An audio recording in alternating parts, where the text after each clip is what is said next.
When it comes to mentors, the fantasy genre has an abundance of them. And Arcane isn't any different. You might think of Gandalf, Yoda, Dumbledore, or even Uncle Iroh when mentors come to mind, and there's a good reason for that. These mentors serve as guiding forces for our heroes, pushing them out of their comfort zones so that they can grow and evolve in ways that they never thought possible. They challenge their proteges, encouraging self-examination while being a constant source of motivation. Their ultimate objective is to guide their charges toward their goals, a feat all the mentioned characters achieved. But what about Arcane? In Arcane, there are three recurring themes for mentors. First, all the major characters have one. If you want to identify a key player, look for a mentor figure. Second, mentors are integral to the show's world building. They illustrate how the past shaped the previous generation and how it affects the next. Ambessa even points this out during Mel's flashback. However, there is a third theme in Arcane that entirely subverts the mentor character trope. It's very simple, and it was very expertly executed in the show. For some context, let's examine Vander and Vi in Act 1. From the start, we see Vi as a rebellious and headstrong teen. The opening of episode 1 even shows her attempting to rob Jace's apartment. Growing up in the Undercity, this was par for the course, life as usual. However, when they return to the last drop, their mentor figure and foster father Vander reprimands them. Vi receives a special one-to-one lecture, during which Vander says, "When people look up to you, you don't get to be selfish. You say run, they run. You say swim, they dive in. You say light a fire, they show up with oil. But whatever happens, it's on you." This actually resonates with Vi. She responds positively, containing Milo's outbursts against Powder and consoling her sister after losing their loot. However, as the pressure of enforcers hunting them mounts, Vi snaps at Vander, demanding action against Piltover. Once again, Vander pulls her aside, explaining that she still doesn't understand. He continues, "Who are you willing to lose? Milo? Clagger? Powder? Nobody wins in war, Vi." While we may see young Vi as tough and impulsive, Vander sees someone different. He sees a strong-willed person, fiercely loyal and protective of those under her care. He tries to nurture these qualities because she reminds him of himself from before the war. As a young man, Vander was also impulsive and hungry for revenge against Piltover, even leading the rebellion. However, he learned of war's sacrifices and was unwilling to pay that price again. Vi responds to his teachings by sacrificing herself to stop the enforcers from bearing down on the Undercity after her failed heist. Vander averts this by taking her place, kickstarting a chain of tragic events. Of course, it ends with Vander dead, her foster brothers killed, and her sister responsible for it all. Before Silco takes Vander, his last message to Vi is this: "You've got a good heart. Don't ever lose it no matter how the world tries to break you. Protect the family." However, in a moment of grief and despair, Vi slaps her sister away, telling her she should have never come and that she's a jinx. Vi runs from Powder, realizing what she's done. When she calms down and realizes Powder is alone with Silco, it's too late. Marcus takes Vi away and locks her up in a prison cell for about 5 to 7 years. Ironically, these events lead to our next pair, Silco and Jinx. For Silco and Jinx, it's all about acceptance and rebirth into something stronger. This philosophy stems from Vander's betrayal during the rebellion, becoming the message Silco imparts to Jinx and the cornerstone of his vision for Zon. When simulating his rebirth with Jinx, Silco says this: "That day, I let a weak man die, and another one was reborn. Betrayal, that pain that feels like it'll eat you from the inside out, can either break you or forge you into something greater. You need to let Powder die." This philosophy extends to his plans for the Undercity. He's willing to let it die, sacrificing whatever is necessary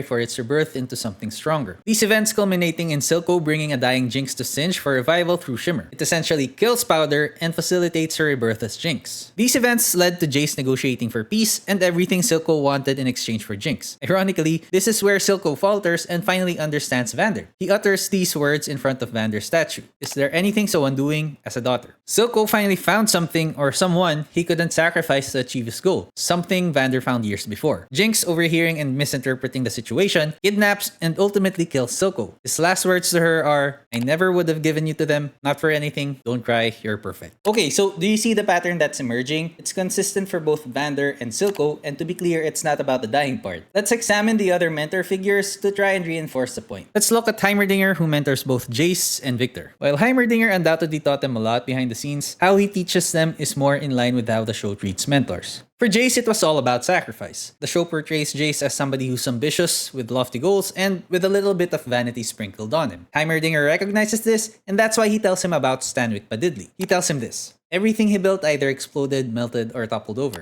And yet, here he stands. Stanwyck set his personal ambitions aside and focused on something far more important, our future. When the time comes, Jace responds by attempting to sacrifice his life's work, ceasing all Hextech-related activities. However, instead of reinforcing this lesson, Heimerdinger denies Jace's sacrifice, allowing Melmedarda to sway the council into making Jace one of them, despite Jace's reluctance. For Victor, the lesson was acceptance. Facing a tragic fate, Victor spirals into despair. While Heimerdinger attempts to console him, his indifference to Victor's mortality pushes his protege towards Singe's influence. To be fair, when dealing with an object as powerful as Hextech, it's very difficult to accept the other's point of view. Heimerdinger feared the possibilities of Hextech, while Victor embraced them. This pattern repeats with Grayson and Caitlyn. Grayson tells Caitlyn this: "For me, knowing how to handle this weapon means being able to protect me, to be of service to the city, and that's trophy enough." Though their interactions were limited, Grayson's words profoundly impacted Caitlyn, shaping her desire to become a protector. Grayson's protective efforts extend to the Undercity, leading her to strike a deal with Vander. This entangles her in events culminating in the city's most significant attack since its founding, events in which Caitlyn becomes directly involved. Ultimately, they both fail, leaving the city in apparent ruins. At the center of this attack is Mel, a key character mentored by Mbessa. Their dynamic ends before the series begins, resulting in a strained mother-daughter relationship. So, have you noticed the common thread between all the mentors? They all failed. Every single one of them failed. Vander fails when Vi abandons Powder, Silco fails when he prioritizes his foster daughter over his original cause for the Undercity. Heimerdinger fails by making Jace into a counselor against his wishes and by not attempting to save Victor. While Grayson hasn't really failed yet, it's most likely that Caitlyn will succumb to wrath against the Undercity because of what the Season 2 trailer suggests happens to her mother. Mbessa failed by sending Mel away to Piltover. Arcane subverts the notion of the mentor character's infallibility, and this brilliant execution ties into the world building and character development of both the mentors and their students. It just adds nuance to it, and it grounds the story a little bit more. It's simple, but very effective. By doing this and twisting all the mentor roles, they made all their characters, both student and teacher, more human and more relatable. Anyway, while they all failed, one mentor may get a second chance. However, the question here is, was it deserved or was it earned? I'll delve deeper into it in this video. Hope to see you there. Peace and have a great day.